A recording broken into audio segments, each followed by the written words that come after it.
My name is Linda, and I am 66 years old.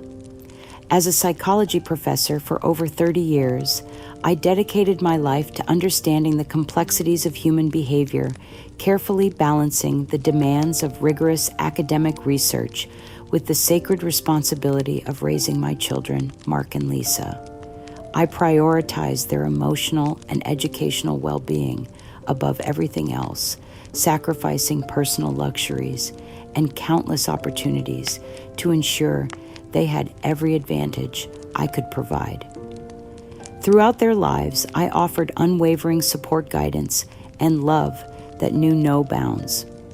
Beyond my family, I extended that same generous spirit to my lifelong best friend, Diane, loaning her over $75,000 through her countless personal crises over the years. I never expected repayment, never questioned her needs, simply believing in the unbreakable bond of friendship that had sustained us for decades. I thought loyalty and love were currencies that multiplied when shared freely. Then, after I gently declined Diane's latest desperate request for $20,000, she launched a vicious campaign of destruction that shattered my world completely. In a calculated act of pure malice, she falsely confessed to my children that I had embezzled their college funds to support my own lavish lifestyle, painting me as a financial predator who had stolen from my own flesh and blood. Mark's response came in a scathing email that felt like acid burning through my heart. "You're a financial abuser, Mom. You're a monster who stole our futures. Don't contact me again. Ever." Kevin, Diane's son, publicly called me a hypocrite and fraud on social media, spreading lies that destroyed my reputation in our community. My integrity, built over decades of ethical teaching and research, was shredded in a matter of days. My family was shattered by deliberate lies, and my heart was broken by a betrayal so monstrous I could barely comprehend its cruelty. Yet as despair threatened to consume me entirely, something deeper awakened within my psychologist's mind, an unrelenting drive for truth that had guided my professional life for 3 decades. What Diane, Mark, Lisa, and Kevin didn't know was my secret weapon, meticulously kept professional journals documenting every single financial contribution I had made to Diane over the years, every conversation where I had offered support, every subtle manipulation I had endured. Most crucially, I had inadvertently recorded casual conversations that captured Diane's escalating jealousy toward my academic success and her chilling desire to even the score with someone she perceived as having an easier life. My extensive professional network of colleagues and former students was waiting to be activated.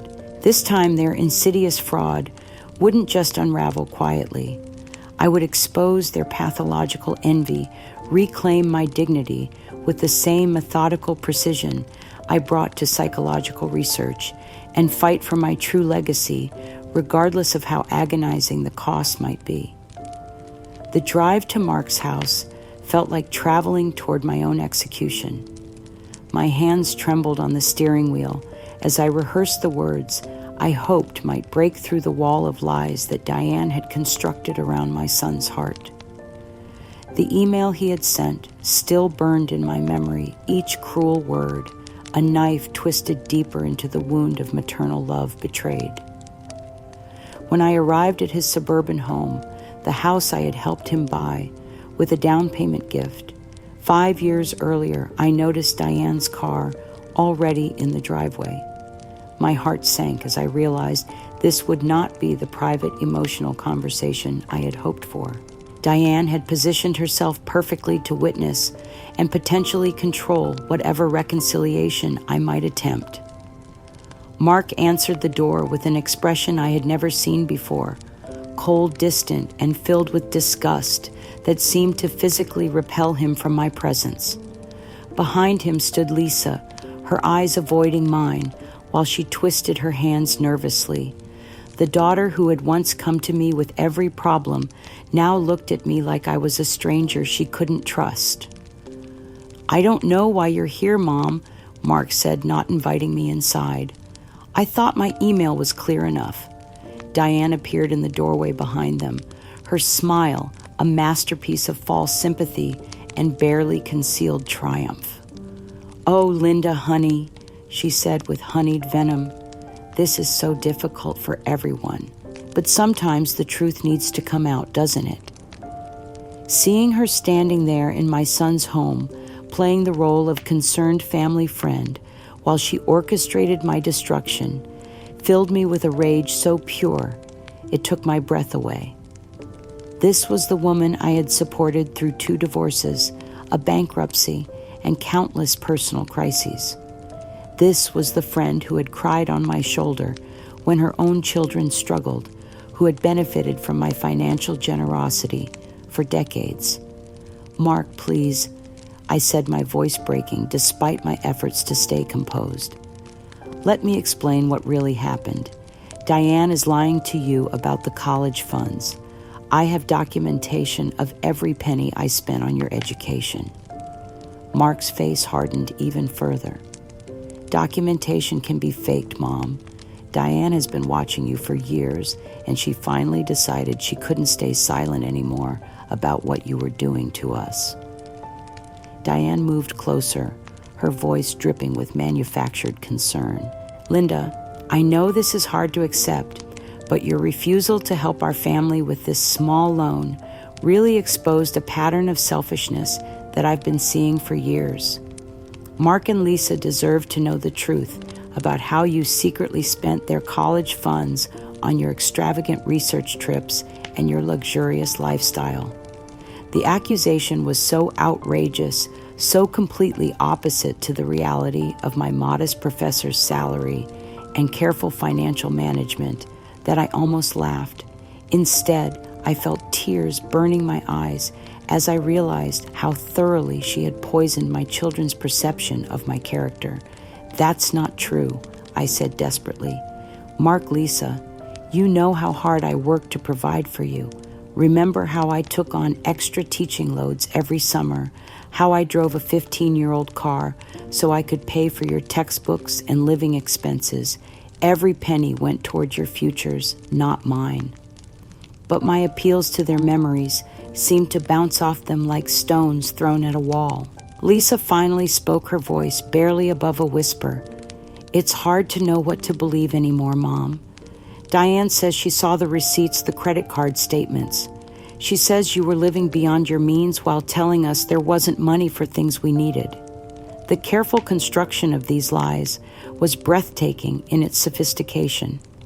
Diane had obviously spent considerable time crafting a narrative that would exploit any residual resentments my children might harbor about their upbringing, transforming normal parental financial decisions into evidence of theft and deception. Mark's final blow was delivered with the precision of someone who wanted to inflict maximum psychological damage. "I always felt something was wrong, Mom, and now I know why. You're a financial abuser who stole from your own children to fund your selfish lifestyle. You have no humanity, no conscience, no love for anyone but yourself. You're a monster disguised as a caring mother. Don't contact me ever again. You're no longer welcome in my life, my home, or my family." The word monster hit me like a physical assault. This was my son, the baby I had nursed through countless illnesses, the child I had comforted through nightmares and heartbreaks, the young man I had supported through his struggles with confidence and career decisions. He was looking at me with genuine hatred, and the source of that hatred was sitting right beside him, smiling with satisfaction at her successful manipulation. As I drove away from Mark's house in a daze of shock and heartbreak, I didn't yet know that the public humiliation was just beginning. Within hours, Kevin Diane's son had posted a scathing message on the most widely read community Facebook group in our area. I need to warn everyone about my Aunt Linda, the so-called esteemed professor at the university. She's a cold, heartless financial abuser who stole from her own children for years to fund her personal luxuries. Don't trust her good reputation or her academic credentials. She's a hypocrite and a fraud who uses her psychology training to manipulate people. My mom finally found the courage to expose her after years of watching this abuse. The post went viral within our community, shared hundreds of times, with comments that ranged from shocked disbelief to righteous anger. My professional reputation, built over 3 decades of ethical teaching and research, was being destroyed in real time by people who had never met me, but were eager to believe in the downfall of someone they perceived as privileged. The comments were brutal and specific. I always thought she seemed too perfect to be real. Those psychology professors think they're better than everyone else. My daughter had her for a class and said she was arrogant and condescending. Each comment felt like another nail in the coffin of my public dignity. The escalation continued with Diane and Kevin's public demands that I admit my guilt and compensate Mark and Lisa for the alleged stolen funds. They threatened to launch a comprehensive investigation into my past financial dealings and academic research, suggesting that my entire professional career had been built on fraud and deception. The social isolation that followed was swift and merciless. Colleagues began avoiding me in hallways. Invitations to social gatherings stopped arriving. I overheard whispered conversations that stopped abruptly when I approached. Can you believe Linda? All that integrity she preached in her classes, and she was stealing from her own children. I always thought there was something off about her perfect family image. The woman who had spent her career studying human behavior was now experiencing firsthand how quickly a carefully constructed reputation could be demolished by strategic lies and social media manipulation. But underneath the devastation and humiliation, something else was beginning to stir. The same analytical mind that had earned me tenure and respect was starting to dissect this attack with the precision of a trained researcher. Diane had made one crucial mistake in her campaign of destruction. She had underestimated the woman who had spent 30 years studying the psychology of deception, manipulation, and human motivation. I had the tools to fight back, and more importantly, I had the evidence to prove the truth. The systematic destruction of my reputation accelerated with frightening speed and sophistication. Diane and Kevin had moved beyond simple social media posts to create dedicated websites and online profiles specifically designed to expose financial abuse in academic settings. They solicited anonymous testimonials from anyone willing to share negative experiences with me, no matter how trivial or distorted. Former students who had received lower grades than they expected were suddenly reframing their disappointment as evidence of my unprofessional behavior. Distant acquaintances who had witnessed normal disagreements or professional conflicts were encouraged to reinterpret these interactions as signs of my manipulative nature and lack of integrity. The websites included carefully edited snippets from my published research papers taken completely out of context to suggest that I advocated for deceptive practices in interpersonal relationships. My academic work on understanding psychological manipulation was twisted into evidence that I was a manipulator myself. Kevin had even created professional-looking infographics with titles like Warning Signs of Financial Abuse and How Academic Predators Exploit Trust, featuring my photograph alongside statistics about elder financial abuse and family fraud. The implication was clear. I was a case study in how educated people could use their credentials to exploit vulnerable family members. They formally demanded that I turn over all my academic and personal financial records for public scrutiny, claiming that transparency was the only way to restore trust in my character. The request was designed to be impossible to fulfill. My decades of financial records were private, and many were protected by university confidentiality policies. But my refusal would be framed as evidence of guilt. The most devastating realization came when I discovered that Mark had allowed my grandson Michael to be systematically turned against me. During what I thought would be a brief, innocent phone call to wish Michael happy birthday, the 8-year-old boy, who had always called me Grandma Linda with infectious joy, now addressed me as Ms. Professor with obvious discomfort. "Daddy says you're not really family anymore," Michael said with the brutal honesty of childhood. "He says you took money that was supposed to be for us, and that's why we can't trust you." Kevin showed me pictures on his computer about how you lie to people. The conversation lasted less than 3 minutes before Michael made an excuse to hang up, clearly uncomfortable with talking to someone he had been taught to view as dangerous and untrustworthy. The systematic poisoning of my grandchild's affection was perhaps the cruelest aspect of Diane's campaign. She was not content to destroy my present relationships, but was working to ensure that future generations would inherit her manufactured hatred. As a psychologist, I recognized the sophisticated techniques being used against me: isolation, character assassination, manipulation of family dynamics, and the weaponization of children to inflict maximum emotional damage. It was a textbook case of psychological warfare, and the irony that my own expertise was being turned against me was not lost on me.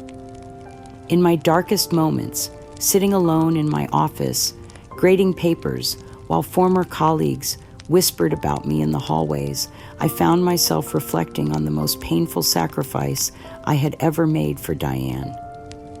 The memory I had buried for years came flooding back with devastating clarity. 7 years earlier, Diane had faced a scandal that would have destroyed her reputation and her marriage. She had developed a gambling addiction that led to massive debts and ultimately to embezzling money from the charity where she volunteered. When the theft was discovered, she faced criminal charges, public disgrace, and the complete collapse of her carefully constructed image as a devoted wife and community leader. She had come to me in desperation, sobbing in my living room as she confessed the full extent of her financial crimes and begged for help. For the amount needed to make restitution and avoid prosecution was staggering: $75,000 that I didn't have readily available. To save my best friend from prison and public humiliation, I had secretly liquidated a substantial portion of my retirement savings, borrowed against my home's equity, and even cashed out a life insurance policy my late husband had left me. The financial strain had been enormous, forcing me to delay my own retirement plans and live on a drastically reduced budget for years. I had kept this sacrifice completely hidden, never telling my children about Diane's addiction or crimes, never asking for recognition or repayment, never even keeping detailed records of the transactions because I trusted completely in our friendship. I had simply wanted to protect someone I loved from the consequences of her worst choices. Now, as Diane publicly accused me of financial abuse and greed, the irony was unbearable. The woman who had benefited from my greatest act of selfless generosity was destroying me for having the audacity to finally say no to another demand for money. When I attempted to defend myself by making subtle references to my history of financial generosity, Toward Diane, her response was swift and ruthless. She publicly mocked what she called my martyr complex on social media, posting, "True friendship doesn't come with a price tag or expectations of gratitude."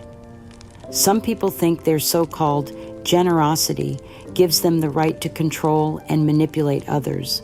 Real friends give without keeping score. Kevin amplified his mother's message with a sarcastic meme featuring a photo of me next to text reading, "When you've been so generous that you expect everyone to worship you forever." The post was shared thousands of times with comments praising Diane for finally standing up to Linda's emotional manipulation. Mark, seeing these posts and accepting them as truth, sent me another devastating email. "Mom Diane explained how you've been trying to guilt trip everyone with stories about your past sacrifices. Stop living in the past and accept responsibility for what you've done. Your attempts to manipulate us with fake generosity just prove how calculating and selfish you really are." The complete reversal of reality was staggering. My genuine sacrifices were being reframed as manipulation. My financial support was being twisted into abuse, and my attempts to defend myself were being used as evidence of my guilt. Mr. Jenkins, the lawyer Diane had retained, proposed what he called a family resolution meeting designed to end the public controversy. His solution was a legal document that would require me to sign away any claims to repayment from Diane, formally acknowledge that all my past financial support had been gifts with no expectation of return, and agree to pay a structured settlement to Mark and Lisa as compensation for their diminished inheritance. The proposed agreement was a masterpiece of legal entrapment. By signing it, I would be implicitly admitting guilt for crimes I hadn't committed while legally protecting Diane from any consequences for her actual financial crimes. I would be required to pay ongoing restitution to my children for money I had never stolen, while the woman who had actually stolen $75,000 from me would be absolved of all responsibility.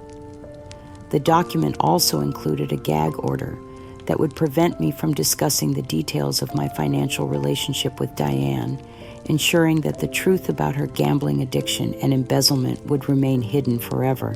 As I read through the proposed agreement in the privacy of my office, I felt a cold anger crystallizing in my chest. This wasn't just about money or reputation anymore. It was about truth itself, and whether a campaign of lies could permanently bury decades of genuine friendship, sacrifice, and love. The same analytical mind that had earned me respect in academic circles was now focused on a new research project exposing the systematic fraud being perpetrated against me and documenting the psychological techniques being used to destroy an innocent person's life. Diane had chosen the wrong target for her campaign of destruction. She was about to discover what happened when someone with a psychologist's understanding of human behavior decided to fight back with everything she had. Diane's fury at my refusal to sign her exploitative legal agreement unleashed the final, most vicious phase of her campaign to destroy me. Within hours of my lawyer informing Mr. Jenkins that I would not accept their terms, Kevin sent me a text message that felt like a death sentence for any remaining hope of family reconciliation.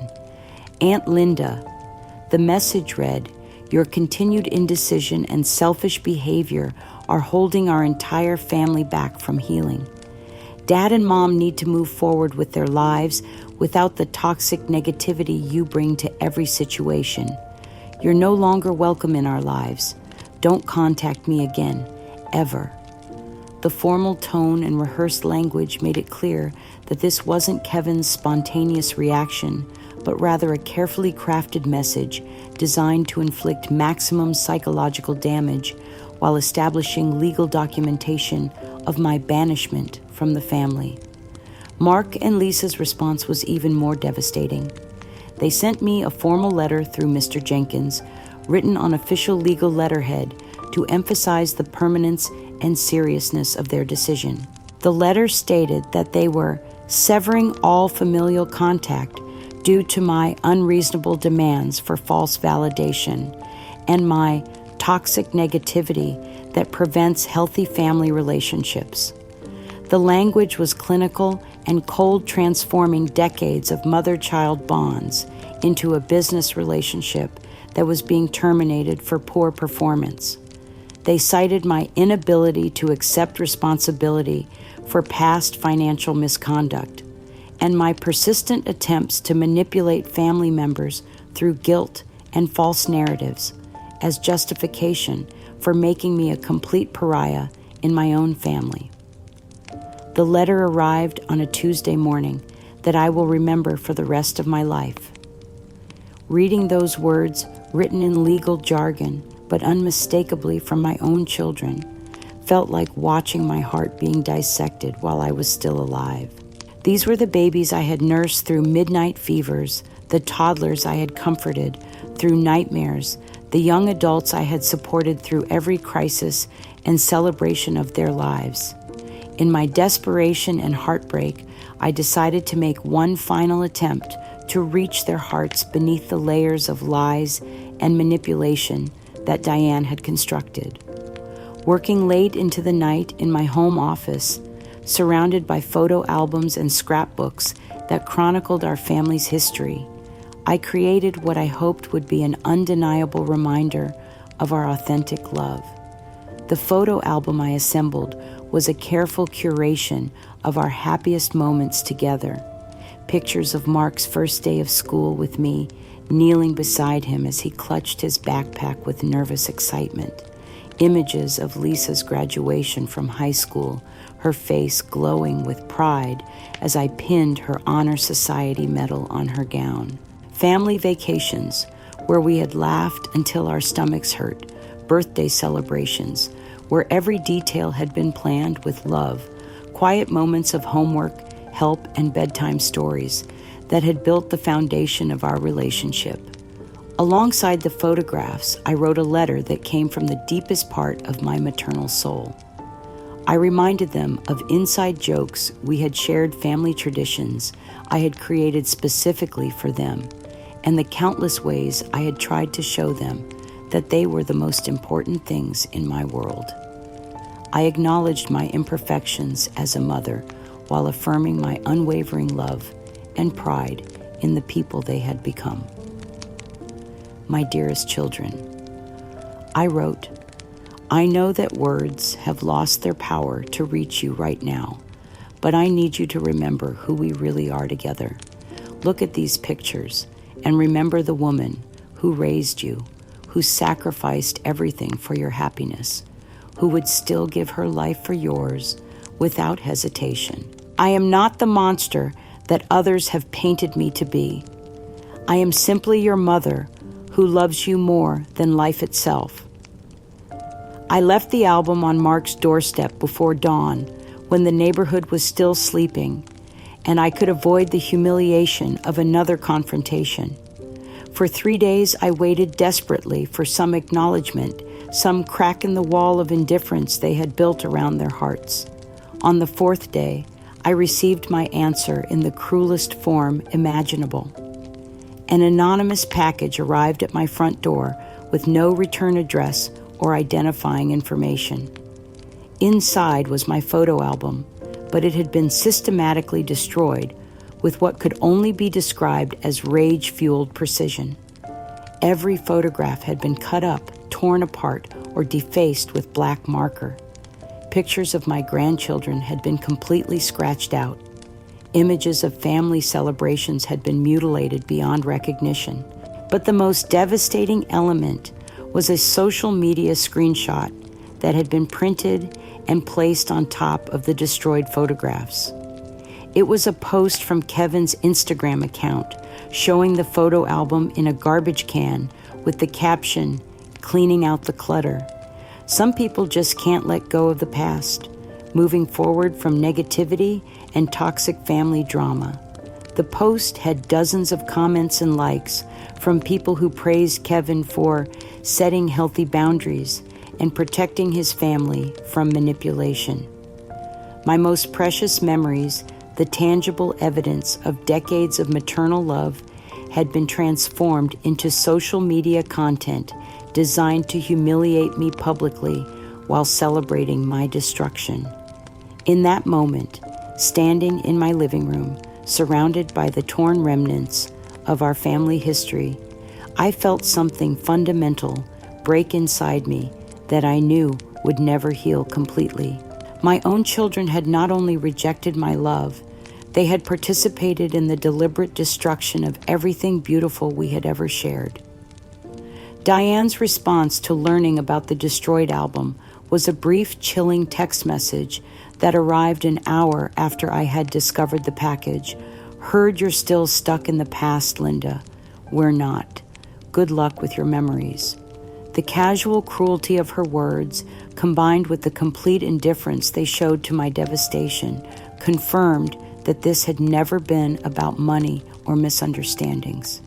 This was about power control and the systematic annihilation of someone whose happiness had become unbearable to witness. Laura Mark's wife began calling mutual acquaintances with updates about my mental deterioration, spreading carefully crafted stories about how I was obsessed with money and unable to accept reality. She painted herself as the concerned daughter-in-law, trying to protect her family from my increasingly erratic behavior and dangerous delusions. The isolation was now complete and total. I had become a cautionary tale in my own community, a woman whose supposed greed and manipulation had cost her everything that mattered. But in the depths of this devastating betrayal, I found myself confronting a secret that I had carried for over 30 years, a truth so painful and complex that it added layers of unbearable irony to my children's accusations. In the privacy of my therapist's office, where confidentiality allowed me to speak the words I had never said aloud, I revealed the deepest shame of my life. Mark was not my late husband's biological son. The affair had happened during a difficult period in my marriage, when my husband was struggling with depression and we had grown distant and disconnected. It was brief, meaningless, and immediately regretted, but the consequences had shaped every decision I had made for 3 decades. When my husband discovered the truth about Mark's paternity, the shock triggered a massive heart attack that killed him within hours. I was left not only widowed, but carrying the unbearable weight of knowing that my betrayal had contributed to my husband's death. The guilt was overwhelming and all-consuming. I had dedicated my entire life to making amends for that one terrible mistake, pouring every ounce of love, money, and energy into raising Mark, as if my devotion could somehow balance the scales of cosmic justice. Every sacrifice I made, every opportunity I declined, every dollar I spent on his education and welfare was part of my desperate attempt to earn forgiveness for the pain I had caused. Now, 30 years later, the son I had tried so hard to love perfectly was calling me a monster and accusing me of financial abuse. The irony was cosmic in its cruelty. The child I had overcompensated for out of guilt was destroying me for being too generous, too sacrificing, too dedicated to his welfare. Mark would never know that every dollar I had stolen from him had actually been money I had given him beyond what any normal parent would provide. He would never understand that his entire life had been built on my attempt to atone for a secret that had cost his father his life. The weight of this hidden truth, combined with the public destruction of my reputation and the loss of my family, should have crushed me completely.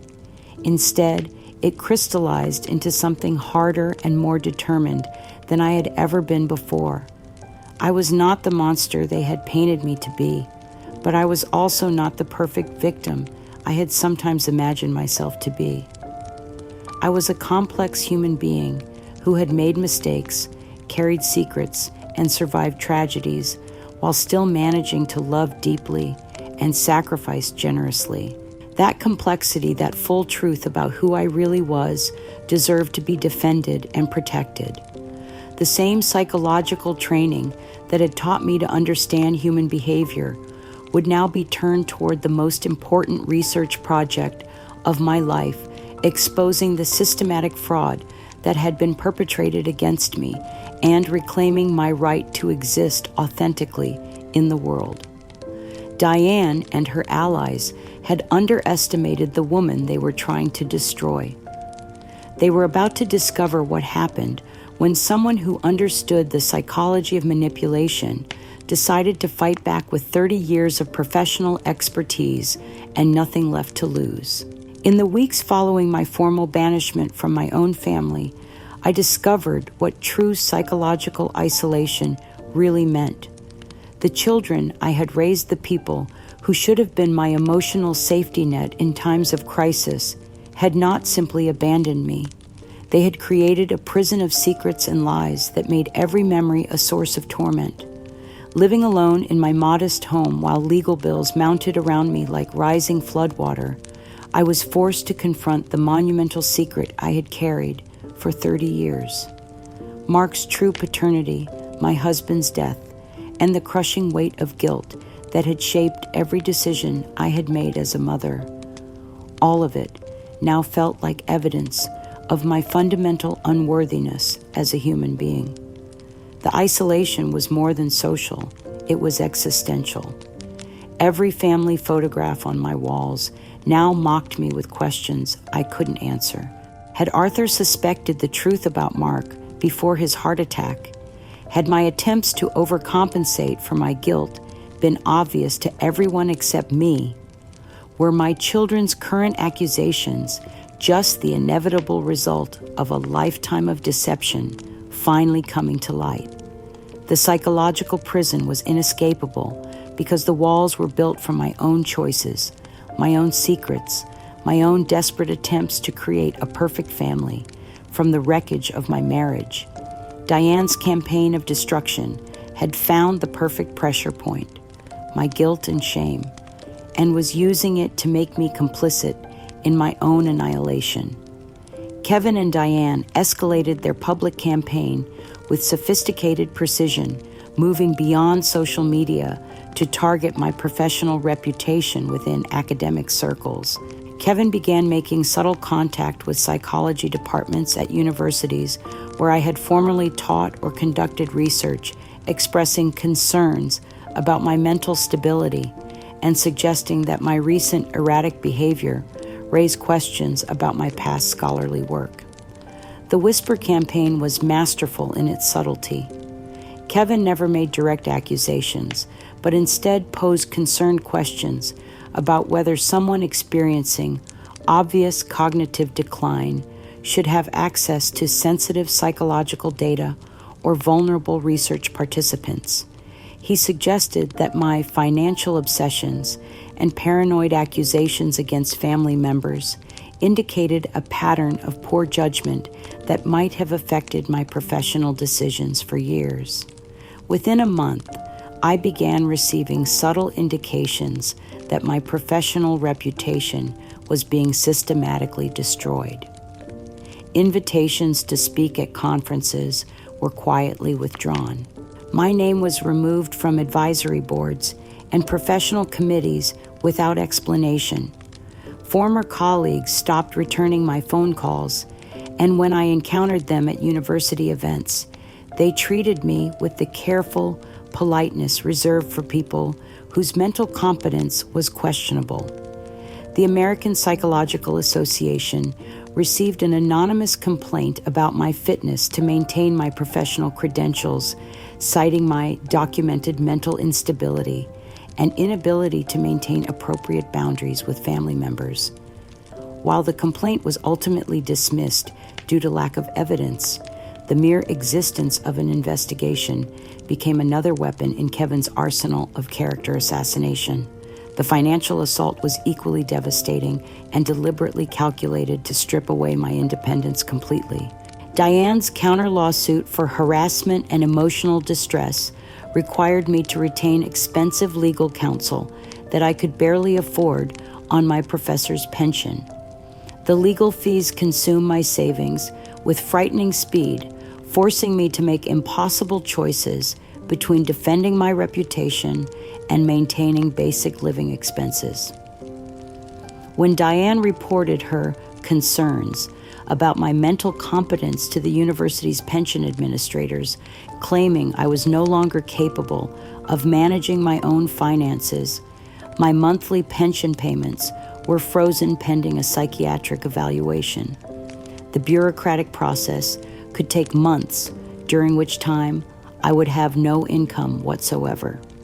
The eviction notice arrived on a cold Tuesday morning in March, delivered by a sheriff's deputy who seemed embarrassed by the task. I had 60 days to vacate the home I had lived in for 23 years, the place where I had raised my children and built my career, the sanctuary that held every memory I treasured. The public auction of my possessions was orchestrated by Diane and Kevin to maximize my humiliation.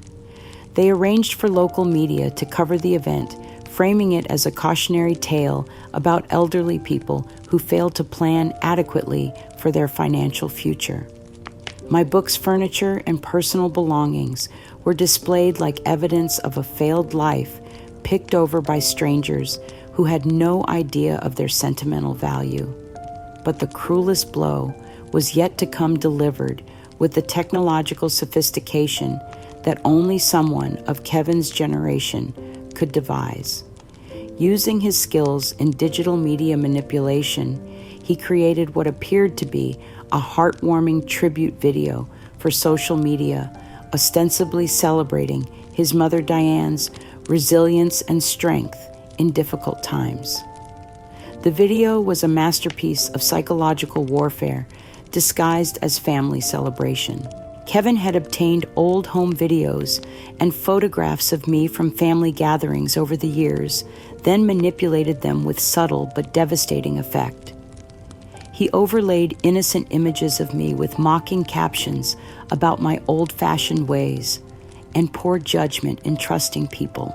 Most devastatingly, he had edited together snippets of my voice from the recorded phone conversations he had intercepted, manipulating the audio to make me sound confused, demanding, and unstable.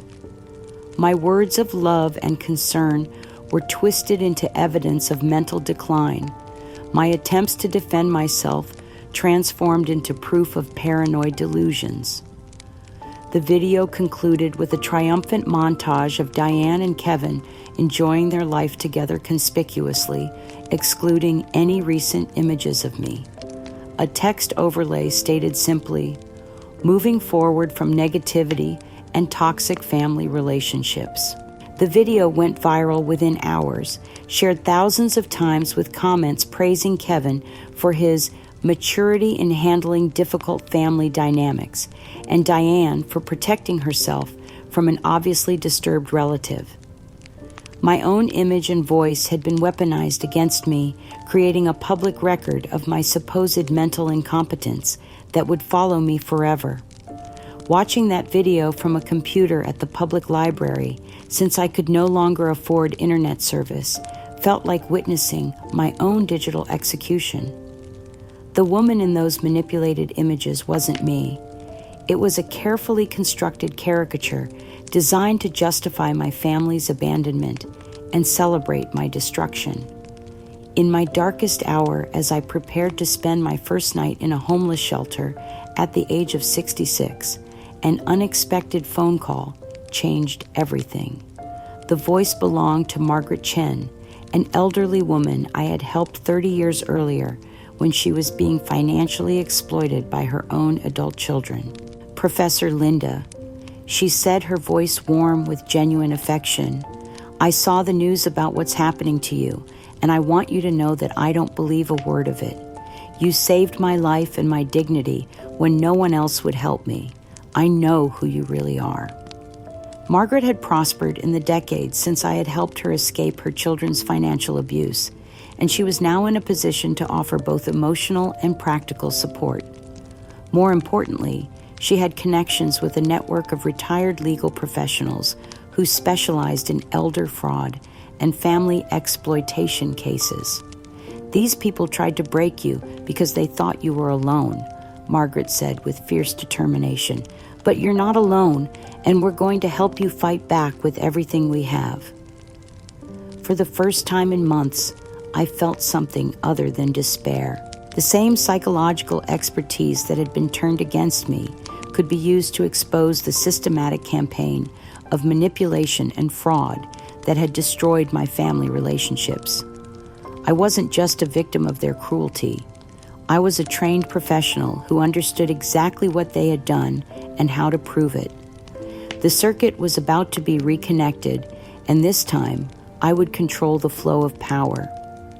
6 months after my eviction, as I struggled to rebuild my life from the impersonal confines of a homeless shelter, Kevin launched the most sophisticated phase of his campaign to destroy not just my reputation, but my entire professional legacy. Using the money and connections that Diane's scheme had provided, he arranged to deliver the keynote lecture at the annual psychology conference at the State University, the same institution where I had earned my doctorate and begun my career 40 years earlier. The irony was perfect and deliberately chosen. Kevin, who had never completed college and whose only credential was his skill at digital manipulation, would stand at the podium where I had once delivered groundbreaking research presentations to audiences of respected colleagues. He would use my former stage to systematically dismantle everything I had worked to build in my professional life. The lecture was titled, "Modern Psychological Ethics Avoiding Generational Pitfalls in Family Dynamics," and it was promoted heavily across social media as an innovative perspective from a fresh voice in the field. Kevin positioned himself as a young reformer, challenging the outdated thinking of previous generations, someone brave enough to question the conventional wisdom that had failed so many families. The auditorium was packed with current faculty graduate students and practicing psychologists who were curious about this new speaker who had gained such sudden prominence in academic circles. What they didn't know was that they were about to witness a calculated assassination of my life's work delivered by my own grandson with all the polish of a professional presentation. Kevin never mentioned my name directly, but every word of his lecture was aimed at destroying my professional reputation. He spoke eloquently about the dangers of overly trusting therapeutic approaches that failed to recognize manipulative behavior in family settings. He criticized outdated psychological theories that assumed good faith on the part of all family members, arguing that such naivety had enabled countless cases of emotional and financial abuse. Certain individuals in our field, he said with practiced concern, have built their careers on romanticized notions of family loyalty and trust, failing to recognize that these very concepts can be weaponized by skilled manipulators. When therapists and researchers become emotionally invested in maintaining family harmony at all costs, they become complicit in ongoing abuse. The audience listened with rapt attention as Kevin systematically deconstructed the theoretical foundations of my career. He presented case studies that were clearly based on distorted versions of my own family situation, describing elderly family members who used guilt and claims of past sacrifice to manipulate younger relatives into financial compliance. We must ask ourselves difficult questions, Kevin continued, about whether previous generations of psychologists adequately understood the complex dynamics of financial abuse within families. Too often we see cases where so-called experts in family therapy have enabled toxic behavior by failing to recognize manipulation when it was disguised as maternal love or generational wisdom. The live stream of the lecture was promoted across social media by Sarah Mark's wife, who had carefully cultivated a following of people interested in family psychology and elder care issues. The live comments section filled with observations about the speaker's wisdom and refreshing honesty about difficult family dynamics. During the question and answer session, Kevin fielded a prearranged question from an accomplice in the audience about how easily grandmothers can manipulate family finances through emotional blackmail. His response was a masterpiece of false sympathy and calculated cruelty. "It's heartbreaking," he said, his voice heavy with manufactured emotion, "to see elderly family members who have lost their ability to maintain appropriate boundaries with money and relationships. These individuals often create elaborate narratives about their own generosity and sacrifice, while systematically exploiting the guilt and love of younger family members. The tragedy is that they often believe their own stories, making intervention incredibly difficult. I watched this systematic destruction of my professional reputation from a public computer at the homeless shelter, surrounded by people whose own families had abandoned them for various reasons. The man speaking from my former podium was using sophisticated psychological terminology to justify the very abuse he was perpetrating, turning my own field of expertise into a weapon against me. The most devastating moment came when the camera panned across the audience, revealing Mark sitting in the front row with an expression of pride and admiration. When the formal presentation ended, my son stood up to offer public praise for Kevin's brilliant insights and courageous willingness to challenge conventional thinking. "This kind of fresh perspective is exactly what our field needs," Mark declared to the applauding audience. "Too many of us have been trapped in outdated models that prioritize sentiment over truth." Kevin represents the future of psychological practice. His words were a public endorsement of everything Kevin had said about manipulative elderly family members and outdated psychological approaches. Without ever mentioning my name, Mark had publicly validated the destruction of my professional legacy and aligned himself with the narrative that painted me as an example of everything wrong with previous generations of practitioners. Within days of the lecture, the university quietly removed my name from honorary alumni lists and canceled a planned speaking engagement that had been scheduled for the following semester. The institution that had shaped my career and identity wanted no association with someone whose psychological competence had been publicly questioned by her own family members. The viral nature of Kevin's lecture ensured that my professional reputation was destroyed not just locally, but nationally. Psychology departments across the country were sharing the video as an example of innovative thinking about family dynamics, unknowingly participating in the systematic destruction of a colleague's life work. But in the midst of this intellectual humiliation, an unexpected ally emerged. Dr. Robert Harrison, a respected emeritus professor who had known me for 20 years, was disgusted by what he witnessed at the conference. He recognized the sophisticated character assassination taking place and contacted Margaret Chen's network of legal advocates. "What I saw was not academic discourse," Dr. Harrison told Margaret's attorney. "It was a carefully orchestrated professional execution disguised as scholarship." Linda Patterson was one of the most ethical and competent researchers I ever worked with, and this attack on her reputation is based on lies and manipulation, not evidence.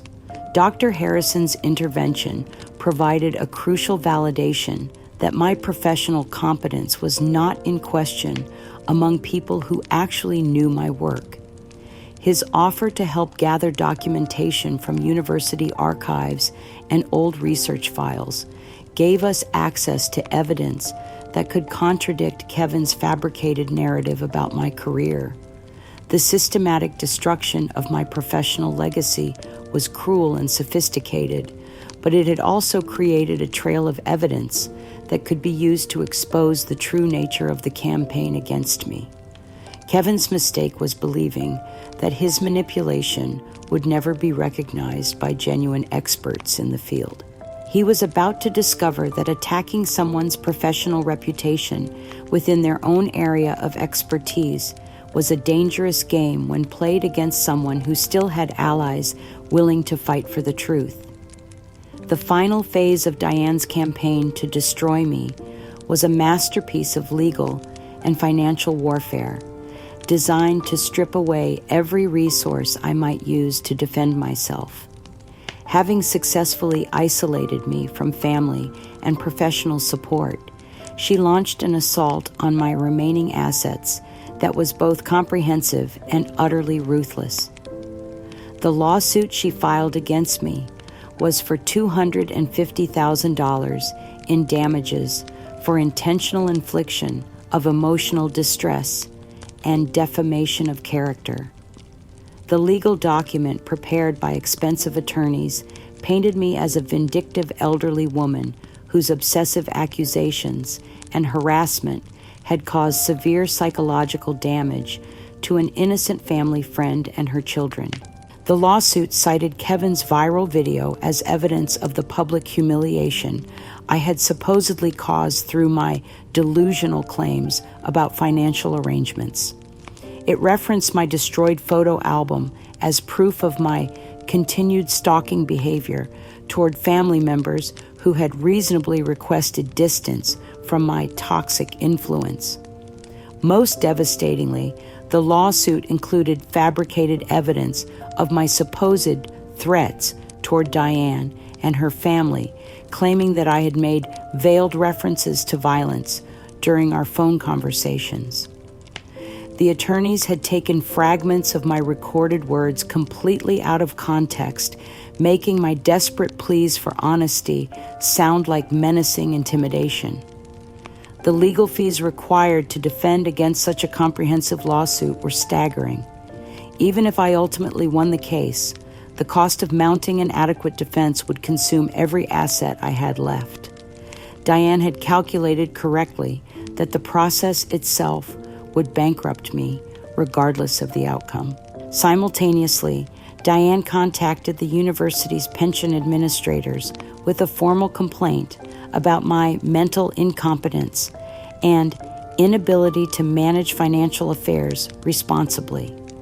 She provided copies of Kevin's video and testimonials from Mark and Lisa about my increasingly erratic behavior as evidence that I was no longer capable of managing my own finances.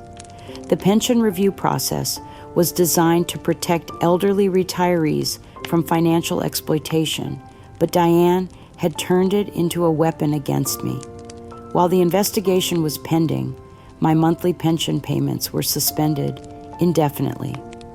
Without that income, I had no way to pay for basic living expenses, let alone legal representation.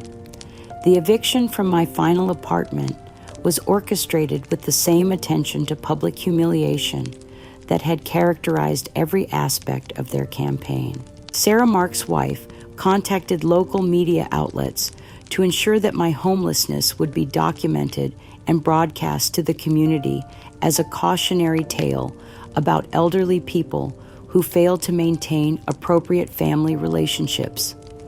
The news coverage portrayed my eviction as the natural consequence of my own poor choices and difficult personality. Neighbors were interviewed about my increasingly strange behavior and family troubles, with their comments edited to support the narrative that I had brought this situation on myself through stubbornness and unrealistic expectations. The image of me loading my few remaining possessions into garbage bags while news cameras recorded my humiliation was shared widely on social media. Comments ranged from expressions of pity for a confused old woman to praise for my family's tough love approach to dealing with my supposed mental decline. Mark and Lisa's public response to my homelessness was calculated indifference designed to demonstrate that they felt no obligation to help someone who had chosen this situation through her own actions.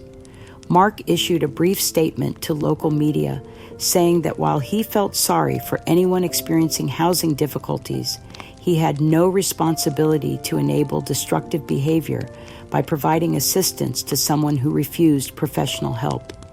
Lisa's social media posts during this period were carefully crafted to show her living a busy, fulfilling life, untroubled by family drama.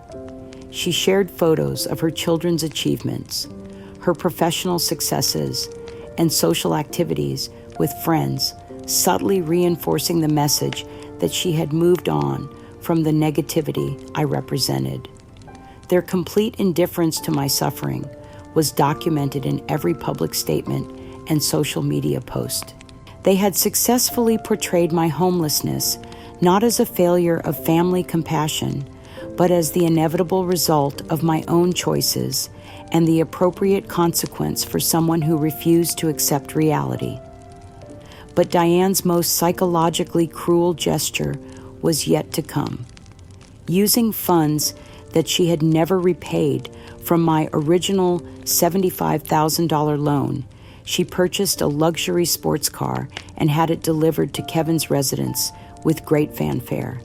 The car, worth nearly $40,000, was presented as a reward for Kevin's academic success and tribute to his brilliant insights into family psychology.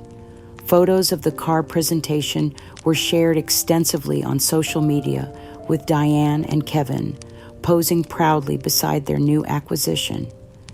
The caption celebrated Kevin's well-deserved recognition and Diane's generous spirit in supporting his achievements. The irony was devastating. My stolen money was being used to purchase symbols of their success while I lived in a homeless shelter. The physical and emotional toll of this systematic destruction finally overwhelmed my body's ability to cope. While standing in line for dinner at the shelter, I felt a crushing pain in my chest that sent me collapsing to the floor. The heart attack was massive and nearly fatal, caused by months of unrelenting stress and the complete absence of any emotional support system. I was rushed to the emergency room unconscious and alone with no family members listed as emergency contacts and no health insurance adequate to cover the extensive medical care required. The hospital staff treated me with the professional compassion reserved for indigent patients whose families had abandoned them. During the days I spent hovering between life and death in the intensive care unit, my mind retreated into memories and dreams that seemed more real than my present circumstances. In one particularly vivid experience, I found myself reliving a conversation I had partially overheard years earlier between Arthur and Diane. The memory was fragmented and confusing, but as I lay in that hospital bed, the pieces began forming a coherent picture that changed everything I thought I knew about my husband's death. Arthur had been speaking to Diane about his own hidden gambling debts, asking her to borrow money from me to cover his losses before I discovered them. "Just ask Linda for a loan to help with your situation," Arthur was saying in my recovered memory. "She'll never question you, and I'll make sure you can pay it back once I get my finances sorted out. She doesn't need to know about my problems." The conversation was more than just a memory. It was evidence that Arthur had been complicit in the very first stage of Diane's manipulation, setting up the pattern that would eventually consume our entire family. His death hadn't been caused by discovering my affair. It had been caused by the stress of his own hidden vices and his fear of being exposed. This revelation should have been devastating, but instead, it filled me with a strange sense of liberation. I wasn't the only one who had carried secrets and made mistakes. The perfect marriage I had been mourning for 30 years had been built on mutual deception, and my guilt over Arthur's death was based on an incomplete understanding of the circumstances. More importantly, if this memory was accurate, it meant that Diane's manipulation of my family had begun years before I had understood what was happening. Arthur's recorded voice might still exist somewhere in my belongings, providing evidence that could expose the true beginning of her campaign against me. As I began to recover physically, a new determination took hold in my mind. I wasn't just fighting to clear my own name anymore.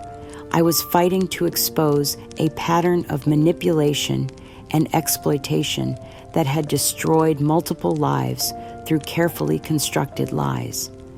The same psychological expertise that had been used against me would now be turned toward the most important research project of my life, documenting and exposing the systematic fraud that had consumed my family for decades.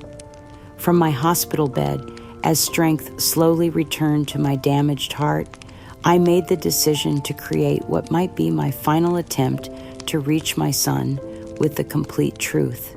The recovered memory of Arthur's conversation with Diane had provided me with evidence that could change everything Mark believed about our family's history. But I knew this would be my last chance to break through the wall of lies that separated us. Working with a compassionate nurse named Jennifer, who had grown disturbed by the complete absence of family visitors during my recovery, I dictated a video message that contained everything I had been prevented from saying for the past year.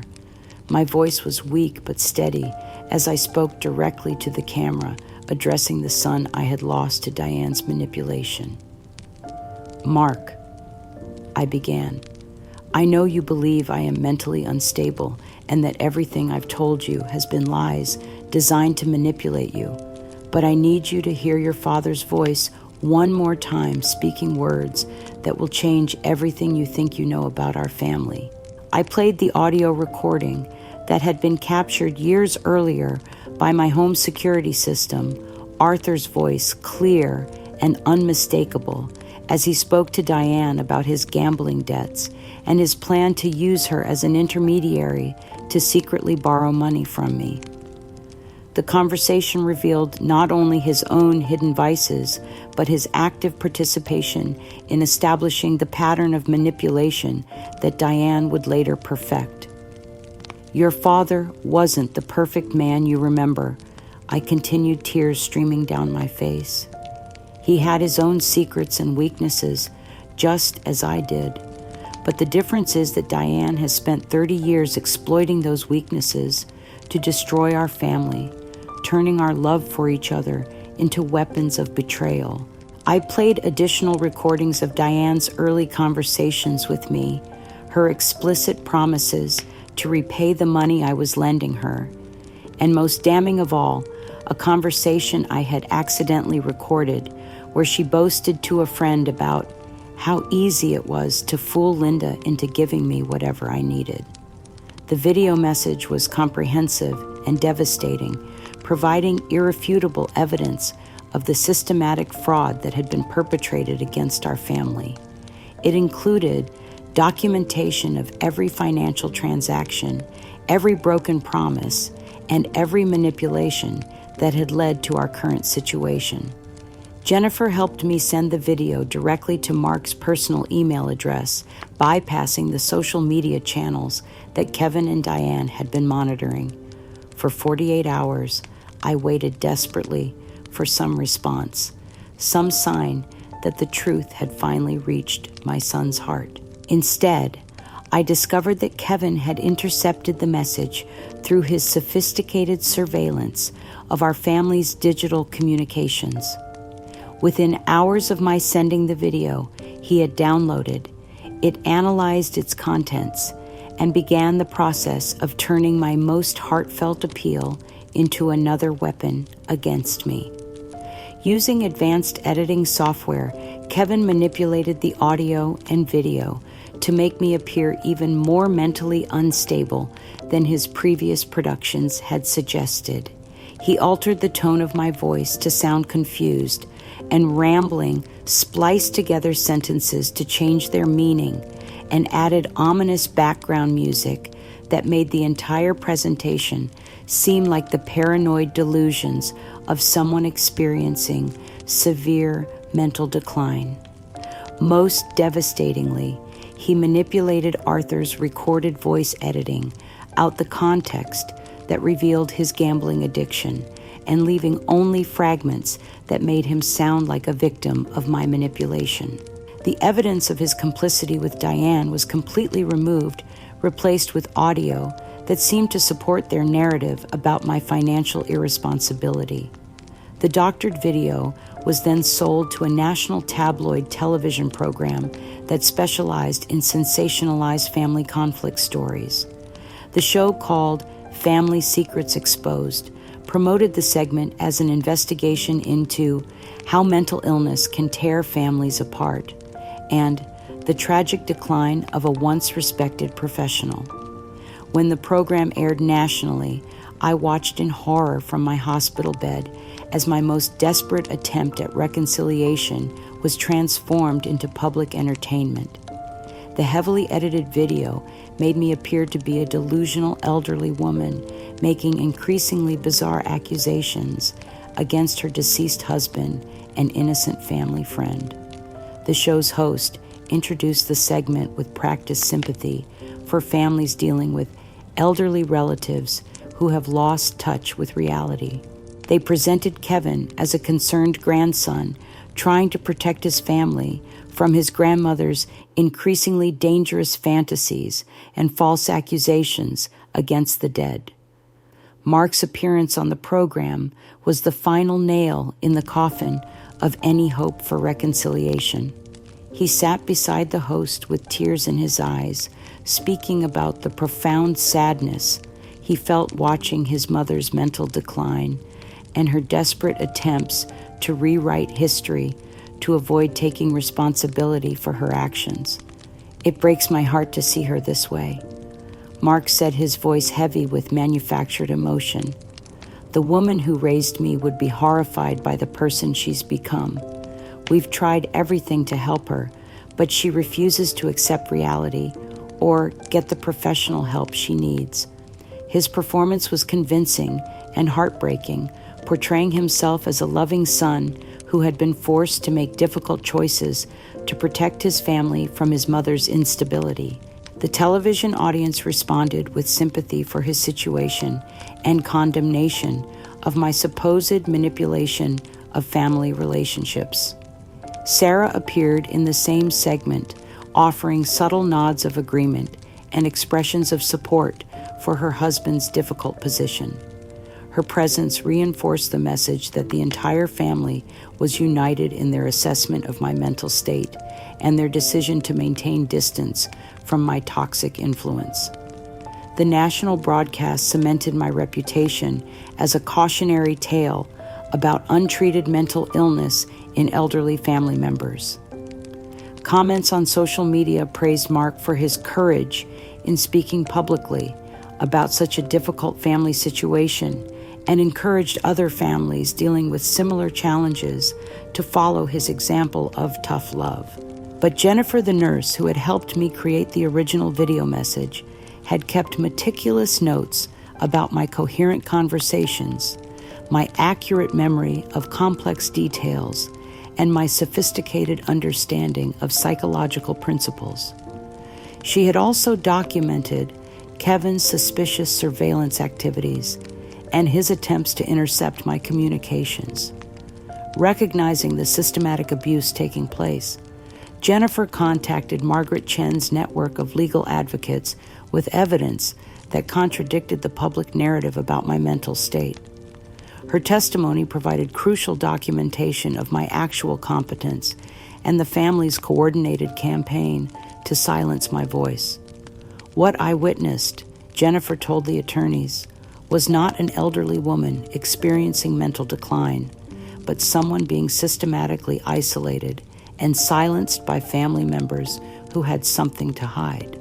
Linda Patterson's mind was sharp, her memories were accurate, and her emotional responses were completely appropriate for someone experiencing sustained psychological abuse. Jennifer's intervention provided the foundation for everything that would follow. Her professional witness to the truth, combined with the evidence I had been gathering for months, would finally allow us to expose the sophisticated fraud that had destroyed my family and nearly cost me my life. The intercepted truth had been twisted and weaponized against me one final time, but it had also created the opportunity to prove that the systematic manipulation had been real all along.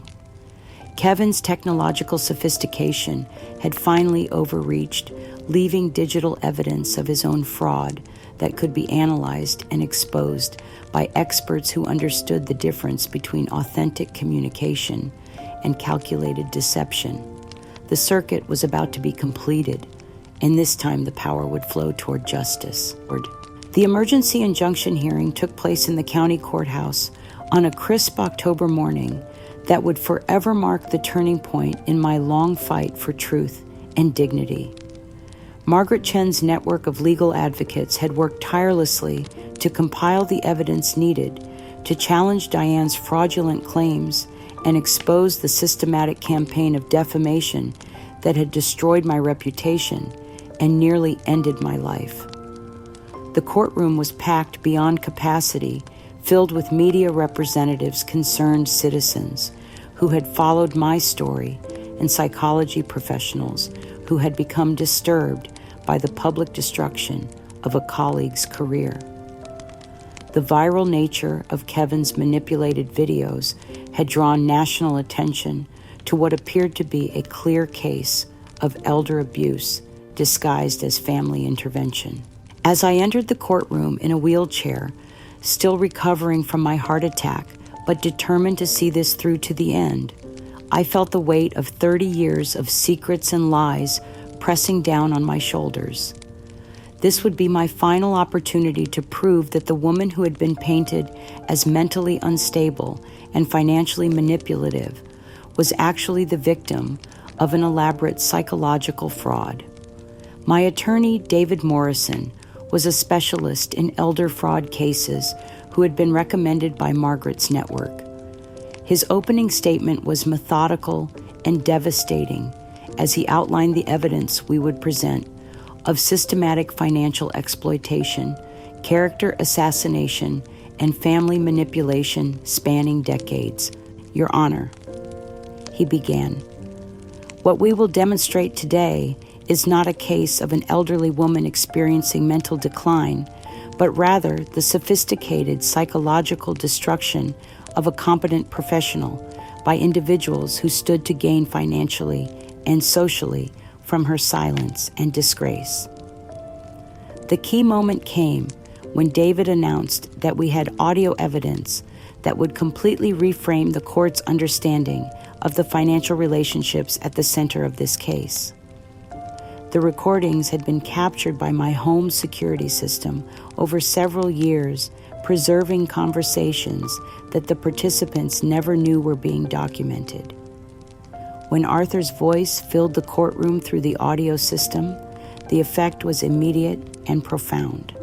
Here was the man my family had mourned as a devoted husband and father, speaking in his own words about deceptions and manipulations that painted a completely different picture of his character. Diane, I need you to understand how desperate my situation has become, Arthur's voice said with unmistakable clarity. The gambling debts are crushing me, and Linda can never know about this. It would break her completely to discover that I've been lying to her for years about where our money has been going. The courtroom was silent as the recording continued, revealing Arthur's systematic deception of our marriage and his plan to use Diane as an intermediary to secretly obtain money from me without my knowledge of the true purpose. I've made a terrible mistake, Diane, but I can't tell Linda the truth. Arthur continued, his voice heavy with guilt and fear. Could you ask her for a loan to help with your situation? She trusts you completely, and she'll never question your need. I'll make sure you can pay it back once I get my gambling under control. The recording provided irrefutable evidence that Diane's financial relationship with our family had begun not with her own crisis, but with Arthur's hidden addiction and his decision to use her as a conduit for obtaining money from me through deception. Every subsequent loan, every appeal for help had been built on this foundation of deliberate fraud. As more recordings played, revealing Arthur's growing desperation and Diane's willingness to participate in the deception, the court heard the true genesis of a scheme that would eventually consume our entire family. Arthur's death had occurred not because of his discovery of my affair, but because of his terror that his gambling addiction and financial crimes would be exposed. Diane's reaction to hearing these recordings was swift and devastating.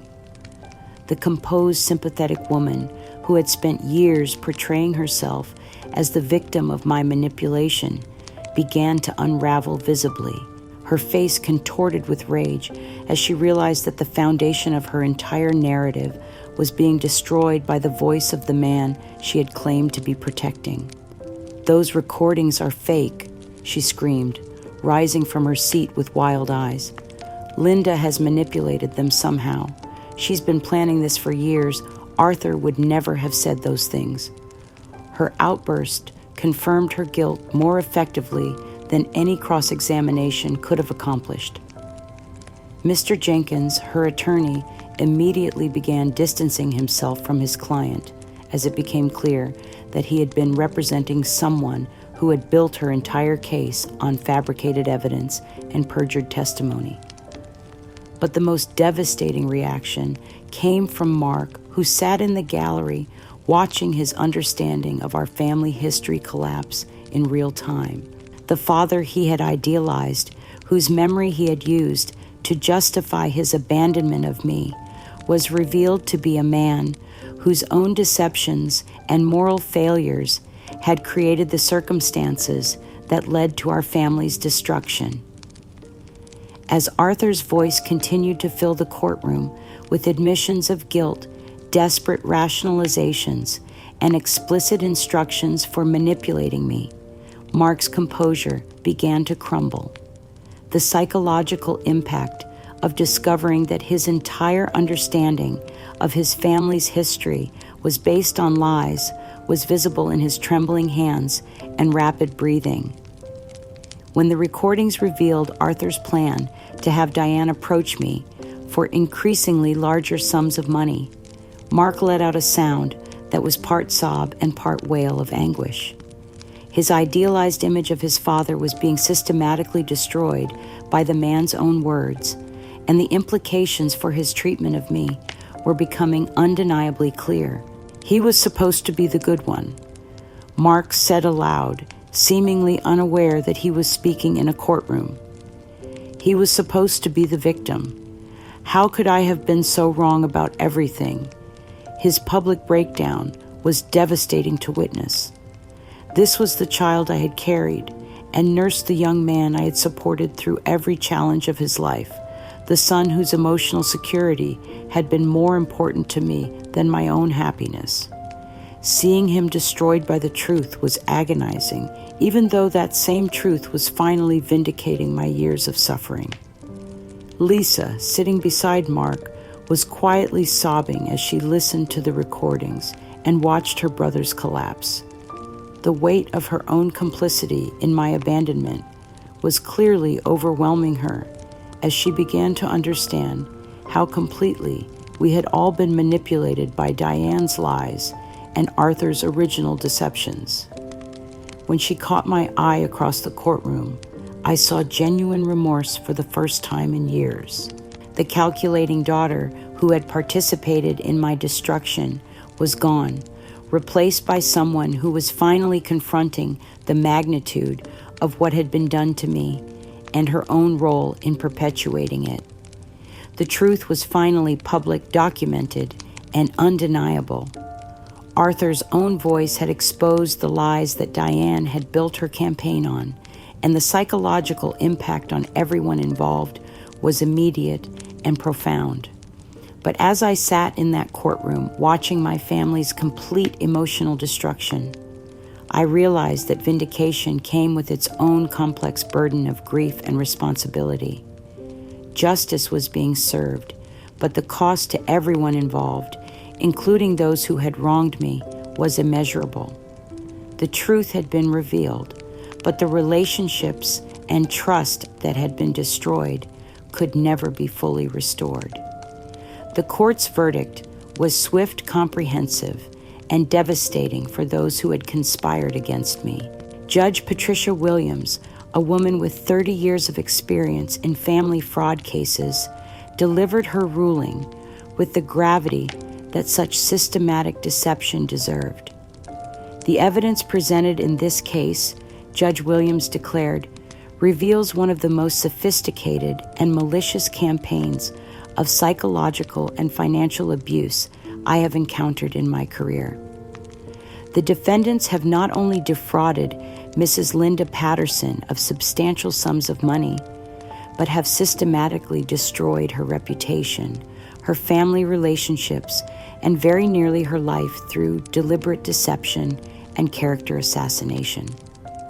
Diane was found guilty on all charges: fraud, malicious defamation, conspiracy to commit financial elder abuse, and intentional infliction of emotional distress. The judge sentenced her to 3 years in prison and ordered her to pay full restitution for the $75,000 she had stolen, plus interest, legal fees, and additional damages for the emotional trauma she had caused. The financial judgment alone would bankrupt Diane completely, requiring her to sell every asset she had acquired during her years of deception. The luxury car she had purchased with my stolen money, the home improvements funded by my generosity, the lifestyle she had built on my sacrifice, all of it would be liquidated to begin repaying the debt she owed me. Mr. Jenkins, her attorney, faced professional sanctions for his role in presenting evidence he should have known was fraudulent. His reputation was permanently tarnished, and he would spend years rebuilding a practice that had been compromised by his association with Diane's lies. Kevin faced his own consequences as the investigation revealed the extent of his digital manipulation and harassment. His online presence was completely destroyed as internet platforms removed his accounts for violating policies against coordinated harassment and misinformation. The community that had once praised his technological sophistication now saw him as a calculating young man who had used his skills to destroy an innocent person. From her prison cell, Diane sent me a final letter that revealed the depths of her psychological deterioration. The composed, manipulative woman who had orchestrated my destruction was gone, replaced by someone consumed with rage and self-pity, who still could not accept responsibility for her actions. "You think you've won," she wrote in shaky handwriting, "but you've destroyed everything good that was left in our lives. Kevin's future is ruined because of your vindictive need for revenge. My family will never recover from the shame you've brought on us. I hope you're satisfied with what your selfishness has accomplished."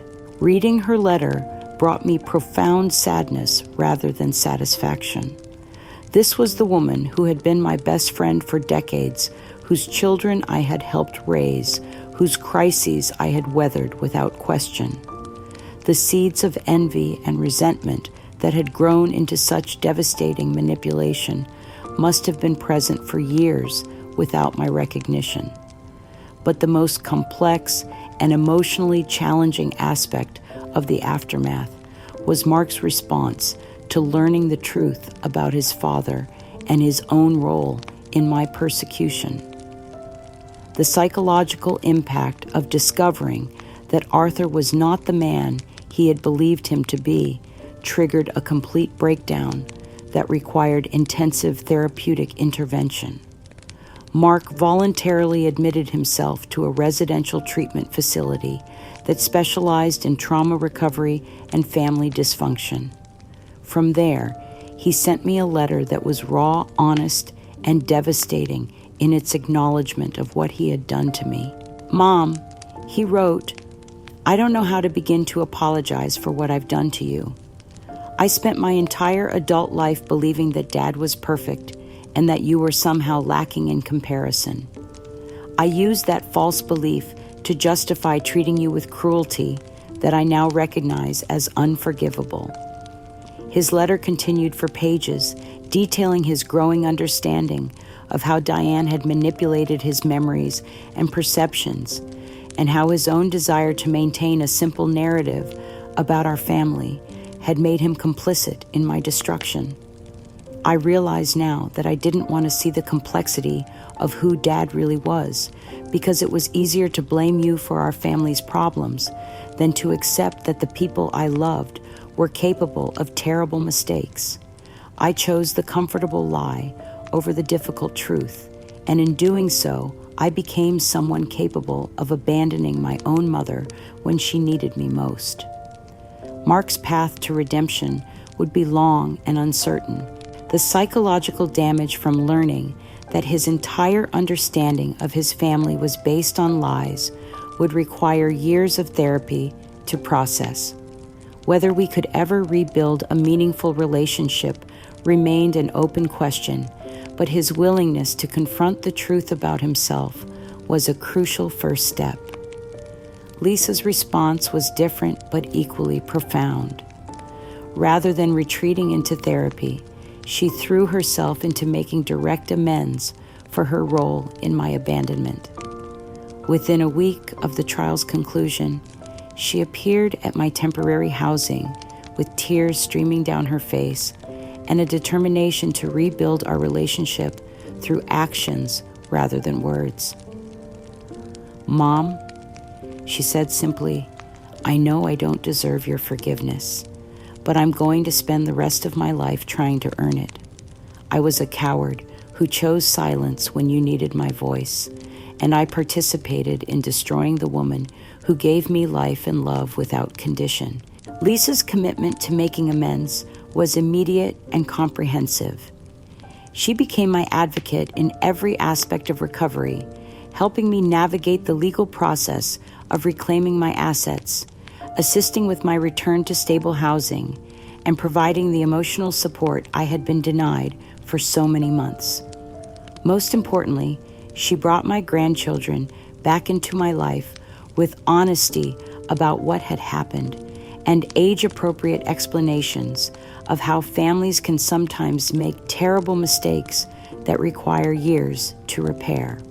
Michael and Emily, now old enough to understand the complexity of adult relationships, approached their reunion with me with a mixture of curiosity, guilt, and genuine affection that had survived despite the months of separation.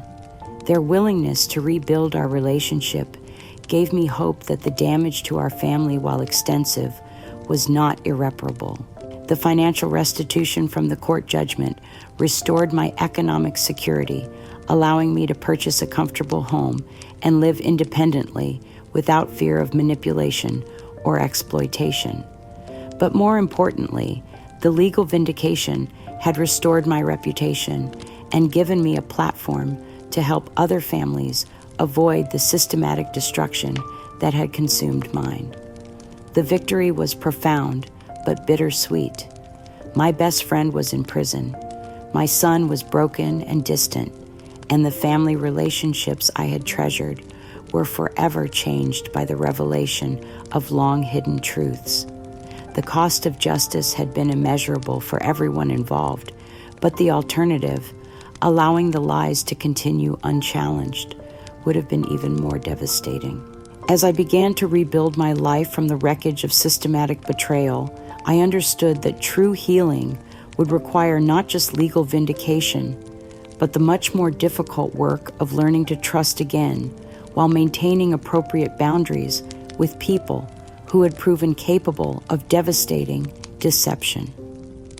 2 years after the trial that changed everything, I stand in the kitchen of my new home, a beautiful cottage with large windows that fill every room with natural light. The morning sun illuminates walls decorated with photographs that tell the true story of my life, pictures of my academic achievements, my research contributions, and most importantly, the authentic relationships I have rebuilt from the ashes of betrayal and lies. The contrast between this peaceful morning routine and the institutional nightmare I endured is profound and daily reminds me of how far I have traveled on this journey toward healing. Every choice in my day belongs to me. When to wake up, what to eat, who to call, where to go. The autonomy that was stolen from me through systematic manipulation has been not just restored, but enhanced by hard-won wisdom about the difference between healthy relationships and exploitative ones. My financial security has been completely restored through the court judgment and the careful management of my academic pension, which was reinstated once the fraudulent claims against my competence were exposed. But more valuable than financial stability is the profound sense of peace that comes from living authentically without secrets or shame about my past mistakes or the complex truth of my family's history. Mark's journey toward redemption continues from a distance that may always characterize our relationship. His letters arrive monthly, filled with insights from his ongoing therapy and his growing understanding of how childhood trauma and idealized family narratives had made him vulnerable to Diane's manipulation. I'm learning that the perfect father I thought I remembered never actually existed, he wrote in his most recent letter. Dad was a complex person who made terrible mistakes just like all of us. But I used my fantasy of his perfection to justify treating you with cruelty that I'm still trying to understand and overcome. His progress is genuine but slow, and I have accepted that our relationship may never return to the closeness we once shared. The trust that was shattered by his abandonment during my darkest hour cannot be quickly repaired, but his consistent effort to understand his own actions and make amends gives me hope that healing is possible, even if it takes the rest of our lives. Lisa's transformation has been remarkable and sustained. She has become not just my daughter again, but my closest friend and strongest advocate. Her commitment to making amends extends far beyond our personal relationship to include active work in elder advocacy and family fraud prevention. I want to make sure no other family goes through what we did, she tells audiences at the conferences where we speak together about financial exploitation and psychological abuse. I was a coward who chose comfortable lies over difficult truths, and my silence made me complicit in destroying my own mother. But we can learn from our mistakes and use them to protect other people. Our Sunday afternoons together have become the highlight of my week. We work in my garden, share meals, I prepare in my own kitchen, and talk about everything from current events to family memories with an honesty that was never possible during the years when our relationship was built on careful omissions and protective lies.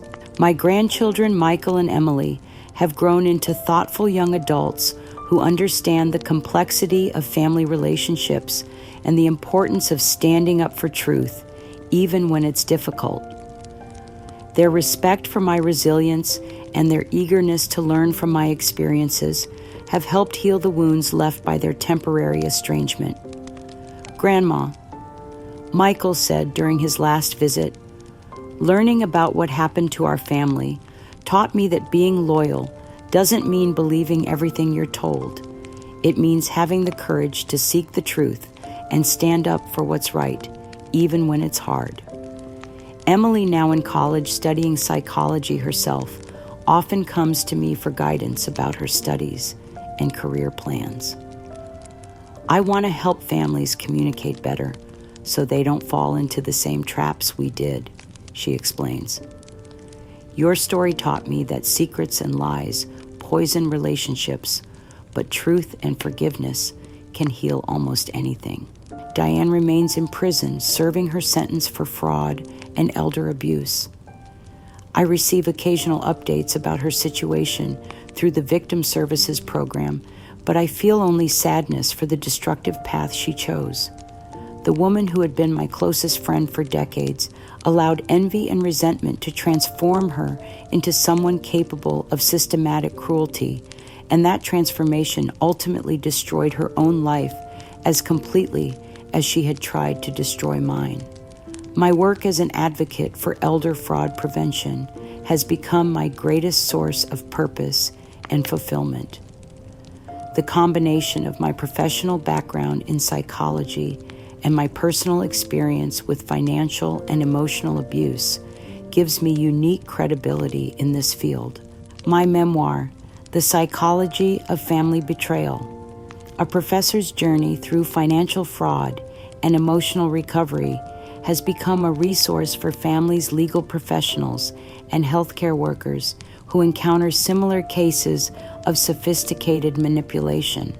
The book tour has taken me across the country, speaking to audiences who understand the courage required to challenge family lies and rebuild authentic relationships.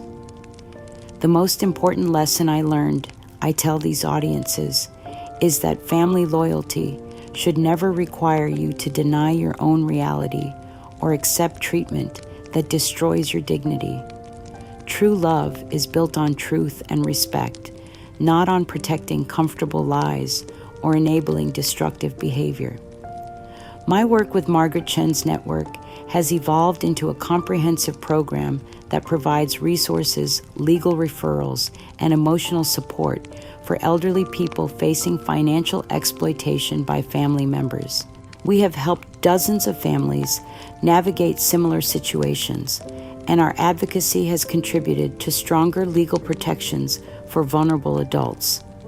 The professional colleagues who had distanced themselves during the height of Diane's campaign have gradually returned, offering apologies and support for my advocacy work. Dr. Harrison, the emeritus professor, who had recognized the character assassination taking place, nominated me for a Distinguished Service Award from the American Psychological Association in recognition of my contributions to understanding family fraud and elder abuse. Standing in my garden this morning, preparing for Lisa's visit and reviewing notes for an upcoming conference presentation, I feel a profound sense of completion that has nothing to do with revenge or vindication. The journey from abandoned mother to respected advocate has been agonizing, but it has also been transformative in ways I could never have anticipated. I have learned that authentic happiness is not about avoiding difficult truths or maintaining comfortable relationships at any cost. It is about having the courage to demand honesty and respect, to build connections based on genuine understanding rather than protective illusions, and to find purpose in transforming personal pain into help for others. My life has been reclaimed through the simple act of refusing to accept a false narrative about my worth and character.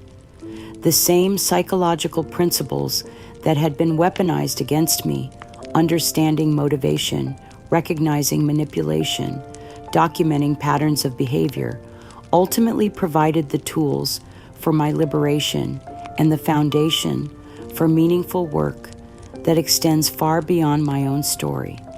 As I sit in my garden this evening, 3 years after the trial that restored my life, I am filled with a peace that goes deeper than vindication or financial security. The roses I planted when I first bought this cottage are blooming magnificently, their beauty natural and unforced, much like the relationships I have built from the honest acknowledgement of our family's complex and painful history. My home is frequently filled with the sounds of genuine connection. Lisa's laughter as we prepare Sunday dinner together, my grandchildren's animated discussions of their studies and dreams, colleagues from my advocacy work, planning our next project to protect vulnerable elderly people from exploitation. These relationships, rebuilt on foundations of truth rather than comfortable fiction, are deeper and more meaningful than anything we shared during the years of secrets and protective lies. The work I do now brings me profound fulfillment that extends far beyond personal healing. My advocacy organization has prevented countless cases of elder fraud, and the legal reforms we have achieved will protect vulnerable people for generations to come. The letters I receive from families who have found strength in my story remind me daily that my painful journey has created pathways for others to reclaim their own dignity and voice. I have learned that my greatest strength was never in blind trust or sacrificial love that ignored warning signs, but in my willingness to fight for truth when everyone else had invested in maintaining lies. Self-worth, I discovered, is an unshakable foundation that cannot be destroyed by others' manipulation or indifference. True family is built on mutual respect and genuine care, not just shared history or legal obligations. The universal truth that emerged from my struggle resonates far beyond elder abuse. Systematic deception can only succeed when victims are silenced and isolated. But when one person refuses to accept false narratives about their worth, even the most sophisticated campaigns of character assassination can be exposed and defeated. It takes extraordinary courage to fight for your authentic identity against those who profit from your silence. But that courage is always rewarded with the incomparable gift of living genuinely. Dignity can be reclaimed even after the most profound betrayal. A life of purpose and authentic connection is always possible when we choose truth over comfort, justice over false peace, and self-respect over the approval of those who would diminish us. The resilience of the human spirit can triumph over even the most calculated psychological warfare, transforming our deepest suffering into our greatest source of strength and service to others. I carry no bitterness now, only profound wisdom gained from understanding that some people will always choose convenience over conscience, comfort over truth. But I also know that authenticity, like light, will always dispel darkness when we have the courage to let it shine, and that the price of living genuinely is always worth paying, no matter how difficult the journey may be.